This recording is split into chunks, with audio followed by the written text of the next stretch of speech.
Hey everybody, welcome back to Down and Dirty. Today I'm going to cover a question that a lot of people have asked me on social media.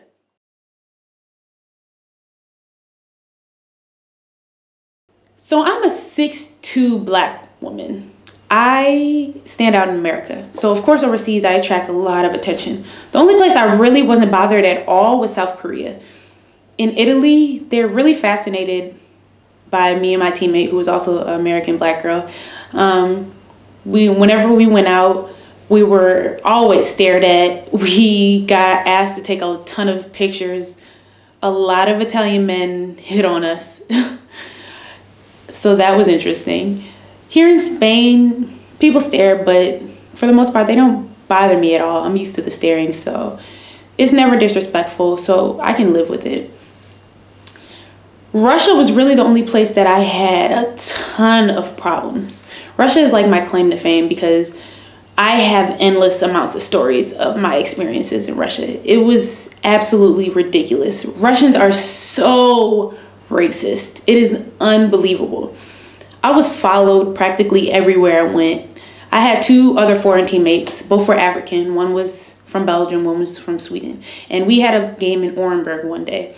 And there was McDonald's about 10-15 minute walk from our hotel. So we went to McDonald's and ate. On the way back, we passed this group of about 10 guys. And they followed us for 10 minutes back to our hotel. In our hotel, the elevator had a glass wall so that you could see out onto the street. They stared at us as we went up the elevator until we got to the floor and got off. And that's when they left. So Russians were definitely some creeps. There were times where I was standing outside waiting for the team bus because I didn't have a car. So I would have to wait for the team bus to take me to practice. Many times, men would pull up to me, sometimes pull onto the curb, and try to get me to get in their car. They would roll down the window. They would open the door sometimes and summon me. Where do you think you're taking me? I don't get it. I watch Criminal Minds. I know how this ends. This is Russia and I'm black. Come on. It was crazy. One time I was out eating and this guy just walks up to me, runs his hands through my hair and laughs and walks away. It is by the grace of God that I am not in a Russian prison right now, because there were probably 3 times a day where I wanted to smack the mess out of somebody. And that was a good day. So Russia was definitely an experience. A Russian team could offer me 30 million and I would never step foot in Russia ever again. It was pretty crazy. Now, on the other hand, you have not only how do they receive you in the country, how do you receive them? How do you accept their culture? How do you adjust to their culture? Me, I try to immerse myself as much as possible into their culture. I try to learn the language and speak it when I can. I try all different types of foods, but it really just depends on what you're willing to accept and what you don't accept. They have a tradition out here in Spain where when you get new shoes, everybody steps on your shoes, and I guess it's good luck or something like that. I'm black and I'm from Chicago. If I get new shoes and you step on them, I'm gonna kick you in the shin, but that's just me. I'm not gonna be down with that tradition.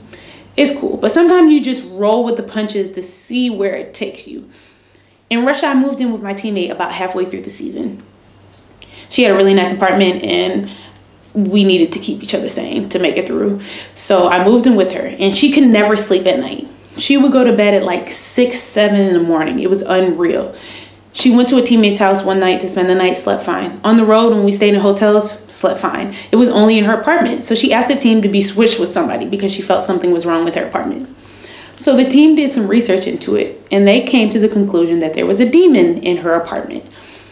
And the demon was heckling her because she was a good person and it was trying to mess with her head and get in her mind. So that's why she couldn't sleep at night.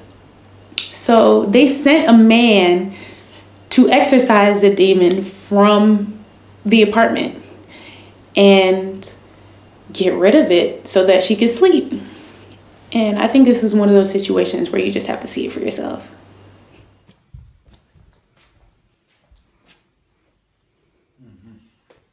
Оттуда идет и вот сюда. Вот здесь концентрация энергии как бы вот здесь. Самая такая плохая. The demons come from that side? Сейчас сделаем защиту. Посмотрим.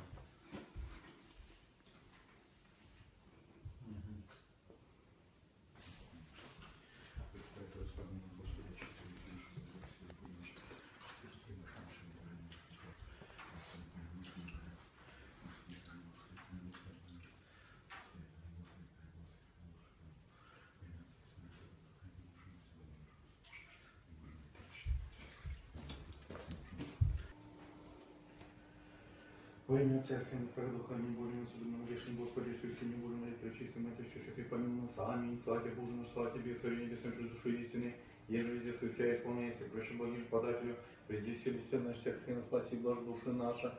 Святой Боже, Ты бессмертный, помилуй нас, Святой Боже, Ты бессмертный, помилуй нас. Святой Боже, Ты бессмертный, помилуй нас, сластому Дух, Пресняков, аминь. Пресвятая Троица, помилуй нас, Господи, очисти грехи наши, владыка, прости закон наша, святый Петр. Now, he did his whole spiel and she still couldn't sleep. So I guess it didn't work.